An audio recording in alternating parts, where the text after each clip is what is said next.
오늘은 여호와를 신뢰하는 자에게 이런 제목으로 함께 하나님의 말씀을 나누려고 합니다. 시편 32편을 표제어에 보니까 다윗의 마스길 이렇게 나와 있습니다. 우리가 지금까지 봤던 표제어 중에 처음 나오는 표제어인데요. 마스길이라는 뜻은 지혜롭게 하다, 통찰을 주다 이런 뜻으로 쓰인 말인데요. 그래서 다윗의 마스길 그러면 다윗의 교훈시 혹은 묵상시 이런 식으로 이제 번역이 됩니다. 그래서 이 시는 다윗 개인의 감정에서부터 시작한 어떤 그 신앙적인 교훈, 다윗이 발견했던, 다윗이 깨달았던, 다윗이 통찰했던 어떤 내용들이 다윗 개인뿐만 아니라 다른 사람들도 깨달았으면 좋겠는 그런 다윗이 깨달은 지혜를 적어 놓은 그런 노래다라고 하는 거죠. 32편은 마스길이면서 동시에 우리가 참회시로 이해를 합니다. 표제어는 마스길이지만 다윗의 참회가 이 안의 내용으로 적어져 있는데요. 어느 시편이랑 짝하고 있냐면 시편 51편하고 짝하고 있습니다. 시편 51편은 다윗이 밧세바를 범한 이후에 눈물로 하나님 앞에 지은 시거든요. 그런데 51편이 하나님 앞에 내가 지었던 죄를 막 고백하는 그런 현장에서 지은 노래라고 하면 32편은 오히려 시간적으로는 51편보다는 좀 뒤에 지은 시죠. 그래서 내가 그런 고백을 한 이후에 하나님 앞에 나의 죄를 고백한 이후에 하나님이 나를 어떻게 용서하시고 어떻게 나에게 은혜를 베푸셨는가에 대해서 회중을 가르치기 위해서 지은 간증시 혹은 지혜시가 되는 것이죠. 오늘 말씀에 보면 다윗이 하나님 앞에 죄를 숨기고 있다가 마침내 하나님 앞에 그 죄를 고백할 때에 하나님이 용서해 주시는 것을 경험한 내용이 나옵니다. 1절, 2절 보시면 허물의 사함을 받고 자신의 죄가 가려진 자는 복이 있도다. 마음에 간사함이 없고 여호와께 정죄를 당하지 아니하는 자는 복이 있도다 그랬습니다. 여러분 이렇게 복이 있도다 하는 내용 어디서 많이 보지 않으셨어요? 시편에? 시편 1편을 시작하면서 복 있는 사람은 악인의 꾀를 쫓지 아니하며 하면서 우리가 이미 봤잖아요. 그때에 시편 전체를 시작하면서 복이라는 게 뭐냐, 율법을 즐거워하고 지키는 자에게 복이 있다 하고 이제 정의했다면 이제 32편에서 다윗은 하나님 앞에 죄를 짓고 그 죄를 숨기고 있다가 다시 고백하고 용서받고 은혜를 받는 그 과정에서 내가 이 과정에서 깨달은 복은 이거더라 하고 다시 복을 재정의하고 있는 겁니다. 참된 복이라고 하는 것은 자기 의나 행위의 완전함에 있는 것이 아니라 죄사함을 받은 사람에게 있다. 하나님께 용서를 받는 사람이 진짜 복된 사람이다. 지금 그 얘기하고 있는 거죠. 시편 전체의 구원론적인 방향이 바로 이 죄 용서받는 것에 있다라고 하는 것을 지금 미리 우리에게 알려주고 있는 것이죠. 3절, 4절 말씀해 보니까 그 하나님 앞에 용서받고 은혜를 누리기까지 자기가 받았던 그 정말 힘들었던 고통에 대해서 이야기하고 있어요. 내가 입을 열지 아니할 때에 종일 신음함으로 내 뼈가 쇠하였도다. 주의 손이 주야로 나를 누르시오니 내 진액이 빠져서 여름 가뭄에 마름같이 되었나이다. 여기 입을 열지 아니할 때라고 하는 말은 단순히 말을 하지 않았다 이런 뜻이 아니라 죄를 하나님 앞에 자백하지 않고 고백하지 않고 완전히 스스로 은폐하면서 버티고 있던 시간이죠. 아무도 모르니까요. 나만 아는 사건이잖아요. 은밀하게 일어난 사건이잖아요. 그리고 그 남편은 죽었잖아요. 그 모든 과정을 통해서 은밀하게 자기 스스로 하나님 앞에 죄를 지은 줄 알지만 아무도 모른다고 생각하니까 어떻게든 버티고 있었는데 그 버티는 시간이 다윗에게 고통스러운 시간이었다는 거예요. 그래서 종일 신음하면서 내 뼈가 쇠할 정도로. 지금까지 여러분 31편까지는 어땠어요? 외부에서 적들이 막 나를 죽이려고 덤벼들고 내가 정말 사망의 음침한 골짜기를 지나가고 너무 힘든 시간들을 보냈잖아요. 나를 참소하는 사람들이 있었고요. 그때 내가 하나님께 부르짖고 하나님께 피했더니 하나님이 나를 은밀한 곳에 숨겨주셨다. 지금까지 이런 이야기를 우리가 나눴는데, 지금 이 32편은 그게 아니라 다윗이 자기 죄로 고통당하고 있는 현장인 거예요. 자기가 죄를 짓고 그 죄 속에서 하나님 옆에 나아가지도 못하고 지금 자기 뼈가 쇠할 정도로 주의 손이 주야로 나를 막 누르고 있는 것 같은 거예요. 하나님 아실 것 같은데 어떡하지? 이거 어떻게 해야 되지? 하는 그런 시간을 보내고 있었다라는 거예요. 그래서 결국에는 어떻게 돼요? 자기 몸에 진액이 다 빠져서, 우리 이번에 가뭄을 경험했잖아요. 비가 계속 안 오면서 강바닥이 마르고 거기에 바닷물이 들어오고 이런 것을 우리가 경험했잖아요. 그런 것처럼 다윗이 지금 자기 몸이 여름 가뭄처럼 다 마른 것처럼 느껴졌다는 거예요. 그러니까 하나님 앞에 내가 죄를 지었음에도 불구하고 다른 사람은 모를 거라고 생각하고 내가 버틴 그 침묵의 대가는 육체적으로 쇠약해지고 영적으로 고갈하는 그런 모습으로 나타난다는 거예요. 그래서 마침내 5절에 다윗이 이런 고백을 하는 겁니다. 내가 이르기를 내 허물을 여호와께 자복하리라. 네. 자복 안 하고는 버틸 수가 없는 거죠. 주께 내 죄를 아뢰고 내 죄악을 숨기지 아니하였더니 하나님이 나를 벌 주시고 징계하시고 나를 죽이실 줄 알았는데 뭘 하셨어요? 곧 주께서 내 죄악을 사하셨나이다. 우리 하나님 이런 하나님이십니다. 네, 하나님 앞에 자백하고 나아가는 자에게 은혜를 베푸시는 하나님이십니다. 그래서 이제 그 고백 이후에 하나님 앞에 죄를 고백한 이후에 6절, 7절에서 다윗은 모든 경건한 자에게 이제 권면하는 거예요. 그러므로 내가 죄를 짓고 하나님 앞에서 침묵해 봤더니 이렇게 힘들었다.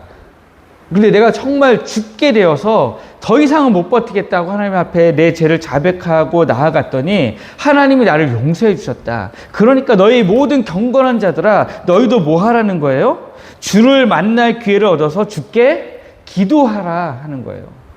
여기 주께 기도하라의 이 기도는 그러면 어떤 의미가 담겨 있을까요? 하나님께 너의 죄를 자백하라 하는 거죠. 근데 주께 만날 기회를 얻어서 그랬어요. 언제라는 거예요, 그러면? 우리 하나님이 우리 앞에 늘 계시잖아요. 우리가 죄를 지었을 때는 늘 하나님 앞에 죄를 숨기지 말고 나아가라는 거죠. 그러면 하나님이 뭘 하신다고요?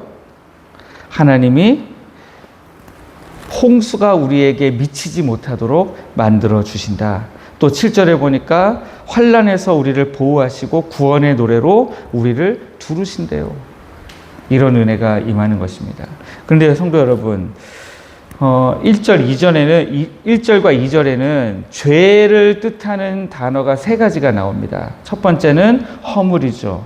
두 번째는 죄입니다. 세 번째는 죄악이에요. 이 각각의 의미가 다 다른 의미의 죄, 결국엔 죄인데 각각 다른 의미의 죄예요. 허물이라고 하는 것은 하나님께 대해서 의도적으로 반역하는 것을 말하고요. 죄라고 쓰여진 히브리어는 관역을 벗어난 실패를 이야기해요. 죄악이라고 쓰여진 단어는 뒤틀리고 굽은 우리의 본성을 이야기합니다. 그래서 이 세 가지 죄를 나타내는 이 단어는 죄가 한 가지 얼굴만 가지고 있는 게 아니라 반역과 실패와 우리 인간 본성의 왜곡이라고 하는 여러 모습을 지니고 있다는 사실을 우리가 보여주고 있습니다. 그런데 그 각각 죄가 처리되는 방식도 달라요. 죄는 하나님 앞에 용서받아야 되는 거예요. 그래서 여기에 죄라고 하는 것은 문자적으로 짐을 여기에 사함을 받고 라고 하는 말은 문자적으로 짐을 들어 옮기셨다 이런 뜻입니다. 그래서 죄라는 무거운 짐이 죄인에게서 다른 곳으로 옮겨진 것을 뜻하는 겁니다. 그러니까 하나님은 우리가 우리의 죄를 고백할 때에 우리의 무거운 짐이었던 죄를 들어서 다른 곳으로 옮기신다는 거예요. 여기 가려짐을 받고 가려진 자라고 되어 있잖아요. 가려지다라고 하는 것은 덮다라는 뜻입니다. 레위기의 속죄제사 용어로 쓰여지는 단어예요. 그래서 제사를 통해서 죄가 더 이상 문제 삼겨지지 않도록 덮는다. 우리가 그 제물의 피를 흘릴 때에 그 피로 말미암아서 우리의 죄를 완전히 깨끗하게 덮어준다라고 하는 그런 제사적 용어로 쓰였습니다. 여기 또 마지막에 보면 정죄를 당하지 아니하는 이런 뜻으로 쓰인 말은 원래 장부에 기록하다, 그런데 당하지 않는 거니까 장부에 기록하지 않는다 이런 뜻으로 쓰여졌습니다. 하나님의 회개 장부에서 우리 죄의 항목이 지어졌다라고 하는 법적이면서도 객관적인 선언이에요. 이 모든 것이 다 어디에서 이루어졌어요? 어디에서 성취됐어요? 예수 그리스도의 십자가에서. 예수 그리스도의 십자가 앞에 우리가 나아갈 때 우리의 죄 짐이 벗겨지죠. 예수 그리스도의 십자가 보혈로 우리의 더러운 죄가 깨끗하게 용서받습니다. 우리가 십자가 앞에 나아갈 때에 우리 하나님께서 우리가 십자가의 그 보혈로 옷 입을 때에 우리를 완전히 의롭다고 해주시고 우리의 모든 죄를 완전히 지워주시는 거죠. 그래서 3절, 4절에 다시 보시면 내가 죄를 짓고 있을 때는 4절 마지막에 보니까 뭐라 그랬어요? 여름 가뭄에 내가 마름같이 되었다. 그렇게 고백하고 있잖아요. 그런데 7절에 가면 하나님께서 우리가 말라 죽을 것 같은 그 자리에서 우리로 하여금 다시 구원의 노래를 부르게 만드시는 대조법으로 쓰여지고 있는 것을 우리가 볼 수 있습니다. 그러므로 여러분 오늘 우리가 이 말씀을 통해서 우리의 죄는 감추면 감출수록 감춰지는 게 아니라 하나님 앞에서 우리를 더 죽이는 그런 죄가 된다라고 하는 거예요. 그러므로 여러분 하나님 앞에 오늘 이 시간 여러분들의 죄를 다윗과 같이 다 자백하시고 하나님 앞에서 용서받으시고 죄가 완전히 없어지는 것을 경험하시면서 여러분들이 지금 그 기도하시는 자리가 구원의 노래를 부르는 자리가 되기를 주님의 이름으로 축복합니다.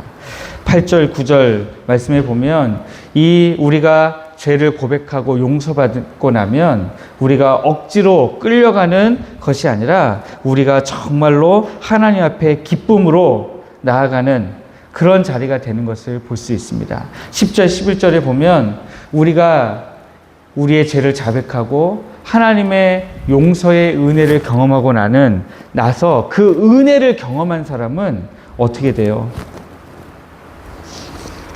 완전히 우리 하나님의 은혜로 말미암아 기뻐하고 즐거워하는 그런 모습이 된다라고 하는 거예요. 여러분 오늘 이 새벽에 기도하실 때에 우리의 죄를 그대로 고백하며 나아가기를 원합니다. 기도하시는 가운데 하나님께서 용서해 주실 것을 완전히 신뢰하시기를 원합니다.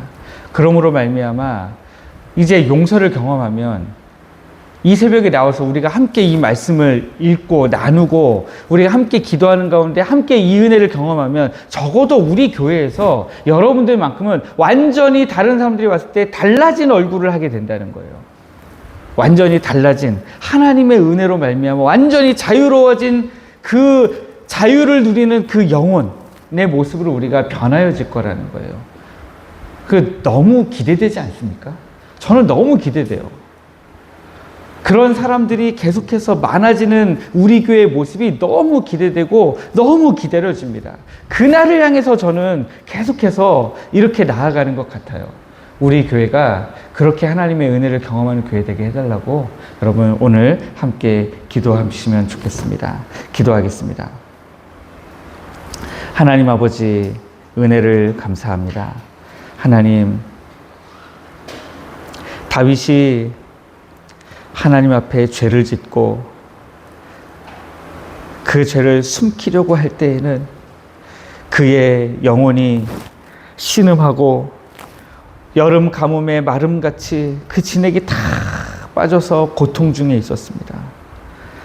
견딜 수 없는 그 영혼의 고통 가운데 우리 하나님 앞에 자백하며 나아갔더니 죄악을 숨기지 않고 고백했더니 우리 하나님께서 그 죄악을 다 용서하시고 그 죄의 짐을 다 옮기시며 하나님의 장부에 적지 않으셨습니다. 아버지 하나님, 이 똑같은 은혜가 예수 그리스도의 십자가 구속의 은혜를 통하여서 오늘 우리에게 그대로 적용되는 줄 믿습니다. 그러므로 오늘 우리가 주님의 공로를 의지하여 우리도 이 아침에 우리의 죄를 고백하고 자백하며 주님 앞에 나아가기를 원하오니 주여 은혜를 베푸시고 용서하여 주시옵소서. 아버지 하나님의 용서의 은혜 가운데 우리가 기쁨과 즐거움으로 주님 앞에 나아가도록 주여 인도하여 주시옵소서. 아버지 하나님, 우리 교회가 이 은혜를 함께 누리며 함께 즐거움으로 우리 하나님의 이름을 높이며 외치는 하나님이 기뻐하시는 포항택전교회가 되기를 원합니다. 아버지, 우리가 이 기대와 소망을 품는 것이 헛되지 않은 줄 믿습니다. 아버지 하나님, 이루어질 수 없는 일을 우리가 믿는 것이 아니라 하나님이 반드시 그렇게 하실 일을 우리가 믿고 기대하며 기도하오니 아버지 하나님이여, 주님, 우리 교회 가운데 주의 은혜로 충만케 하여 주시옵소서. 아버지 하나님, 우리의 죄를 함께 고백하는 가운데 아버지 하나님, 평양 대부흥 운동에서 일어났던 그 놀라운 부흥의 역사가 하나님 오늘 우리 교회에서 시작되게 하여 주시옵소서. 아버지 하나님, 최강원 선교사님과 박성욱 선교사님의 선교 사역을 통하여서도 동일한 역사가 일어나기를 원합니다. 복음을 듣고 우리 주의 십자가의 그 놀라운 역사를 듣는 모든 캄보디아인들이 그 마음에 찔림을 받아서 하나님 앞에 자기의 죄를 자백하고 회개하며 주님께로 나아가는 놀라운 은혜의 역사가 하나님 두 분 선교하시는 사역지 가운데 일어나게 하여 주시옵소서. 아버지 하나님, 오늘도 우리의 마음을 붙드시고 우리와 동행하시기를 간절히 소원하옵고 우리 주 예수 그리스도의 이름으로 기도하옵나이다. 아멘.